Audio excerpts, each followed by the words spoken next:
Президент Садыр Жапаров өзүнүн Facebook баракчасына тазалыкка жана жаратылышты коргоого чакырган видео менен бөлүштү.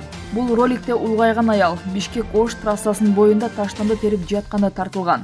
Балдарым, өйдөтөмөн өткөндө мындай таштандыларды таштабагыла. Президентибиз кандай айтып жатат? Тазалык керек. Мен Бишкек-Ош трассасынын боюнда мынтип тазалап чогултуп жатам.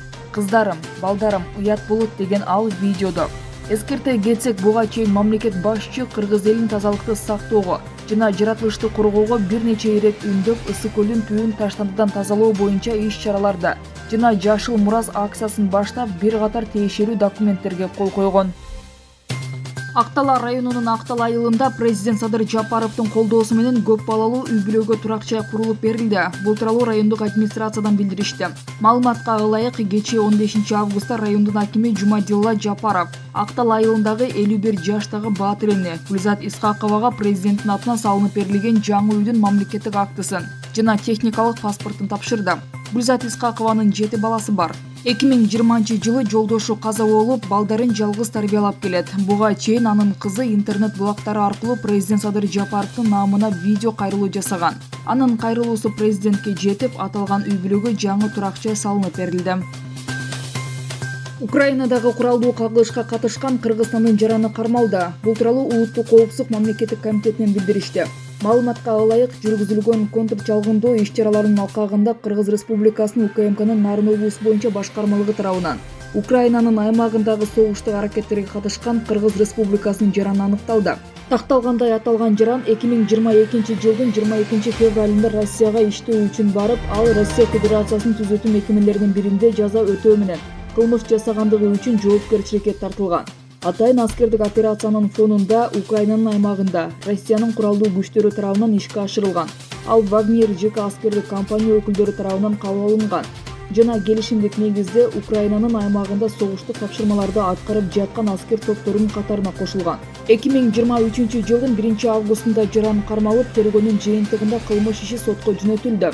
Белгилей кетсек, Кыргыз Республикасынын жаранынын чет мамлекеттин аймагындагы куралдуу жаңжалдарга же согуш аракеттерине катышуусу же террордук актыны жасоо үчүн даярдыктан өтүүдө.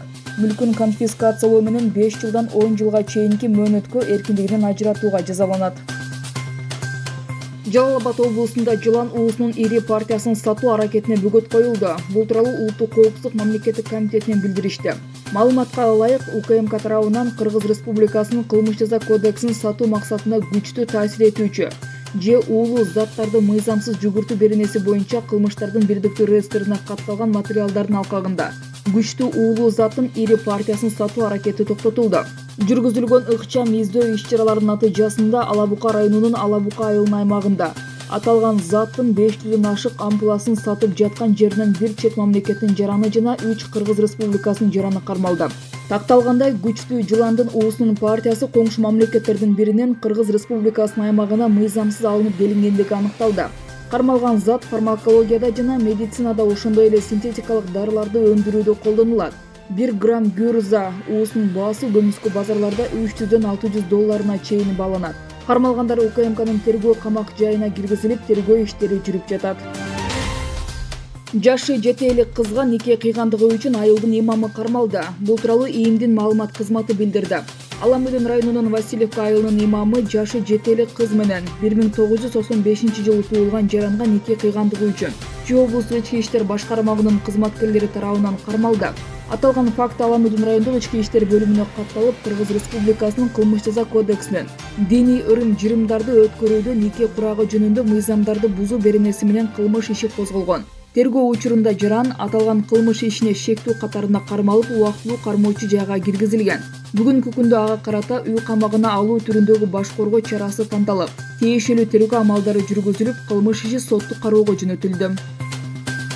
Бүгүн 16 августта Ысык Көл облусунун Чолпон Ата шаарында Кыргызстан менен Өзбекстандын ортосундагы өкмөттөр аралык эки тараптуу кызматташуу боюнча биргелешкен комиссиясынын 10 жыйыны тар жана кеңейтилген курамда болуп өттү.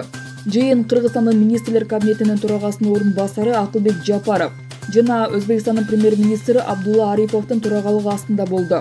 Жыйында соода экономикалык, илимий техникалык жана гуманитардык кызматташуу боюнча маселелер талкууланды. Анда министрлер кабинетинин төрагасы Акылбек Жапаров үстүбүздөгү жылдын биринчи жарымында 50дөн ашуун өз ара сапарлардын жана биргелешкен иш-чаралардын болуп өткөнү эки тараптуу мамилелердин позитивдүү өсүшүнөн кабар берерин билдирди. Жогорку деңгээлде болуп өткөн иштер эки тараптуу мамилелерге ар тараптуу стратегиялык өнөктөштүк статусун берүүгө күчтүү түрткү берди. Эми биздин алдыбызда жетишилген бардык макулдашууларды өз убагында жана сапаттуу ишке ашыруу милдети турат, деди Акылбек Жапаров. Белгилей кетсек, Кыргызстан менен Өзбекстандын суу, энергетика, транспорт жана коммуникация тармагында эки тараптуу кызматташуунун оң тажрыйбасы бар. Учурда Кытай Кыргызстан Өзбекстан темир жол линиясын куруу долбоору ийгиликтүү ишке ашууда. Ошондой эле Камбар-Ата 1 ГЭСин биргелешип куруу долбоору боюнча дагы иштер жүрүүдө. Мындан тышкары жыйындын жүрүшүндө маданий гуманитардык, билим, илим тармактарындагы кызматташууну жогорулатуу белгиленди.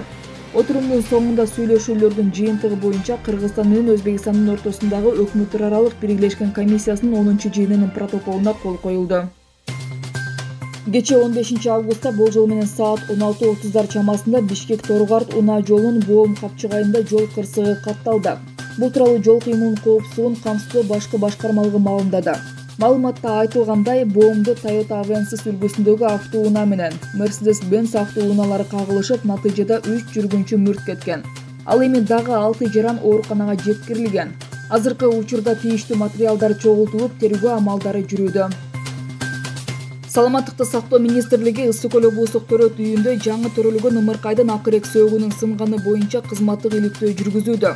Маалыматта айтылгандай, жаңы төрөлгөн ымыркайдын акырек сөөгү сынган окуя чоң тынчсызданууну жаратты. Бизге медициналык жардам алуу үчүн келген ар бир эне менен баланын ден соолугу жана коопсуздугу үчүн жоопкерчиликти терең түшүнөбүз, деп билдирди министрлик. Бул процесстин алкагында атайын түзүлгөн комиссия төрөтүн ар бир этабында медициналык стандарттардын сакталышы боюнча комплекстүү текшерүү жүргүзөт. Биз окуяга өбөлгө түзгөн бардык факторлорду аныктоого жана келечекте ушул сыяктуу жагдайларды болтурбоо үчүн тийиштүү чараларды көрөбүз. Бул ишти териштирүүгө ички иштер органдары да тартылган. Биз аларга бардык зарыл колдоолорду жана кызматташууну көрсөтөбүз. Окуяга күнөөлүү медицина кызматкерлери мыйзам чегинде катуу жазаланат, деп айтылат маалыматта. Белгиленгендей, учурда ымыркайга да, анын апасына да толук сакайып кетүү үчүн керектүү медициналык жардам көрсөтүлүүдө. Өзгөчө Кырдаалдар министрлигинин куткаруучулары кесиптик чеберчилигин жогорулатуу максатында тоодон куткаруу иштерин практикалык түрдө аткарууда. Өзгөчө Кырдаалдар министрлигинен билдиришкендей, бийик тоолуу климатка өздүк курамдуу көндүрүү максатында уюштурулган иш-чара 14-18 август күндөрү Ош облусунун Алай районунда жайгашкан Ленин чокусунда өткөрүлүүдө. Республикалык өзүнчө куткаруу отрядынын мобилдик куткаруу отрядынын өздүк курамы тоо шартында куткаруунун практикалык окуу сабактарына катышып, деңиз деңгээлинен 4350 метр бийик чокуга чыгып түшүүдө. Үстүбүздөгү жылдын 4-августунан 13-августуна чейин Беларустун 10 шаарында өткөн КМШ өлкөлөрүнүн экинчи оюндарында Кыргызстан медалдык эсепте 7-орунду ээледи. Жалпысынан өлкө 27 медалга татыды. Анын ичинен 1 алтын, 8 күмүш жана 18 коло. Оюндарда биринчи орунду Россия ээлеп, 288 медаль утты.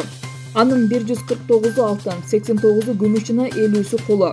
Экинчи орунга жалпы 236 медаль менен беларустар жайгашты. Анын 48 алтын, 78 күмүш жана 110 коло. Ал эми 3-орунду 106 медаль менен Өзбекстан ээледи. Анын 28 алтын, 25 күмүш, 53 коло медаль. Белгилей кетсек, оюндарга спорттун 22 түрү боюнча 22 мамлекеттен 2000ден ашуун спортчу катышты. Аталган мелдештерде ошондой эле 200дөн ашуун кыргыз спортчусу спорттун 17 түрү боюнча күчүн сынады.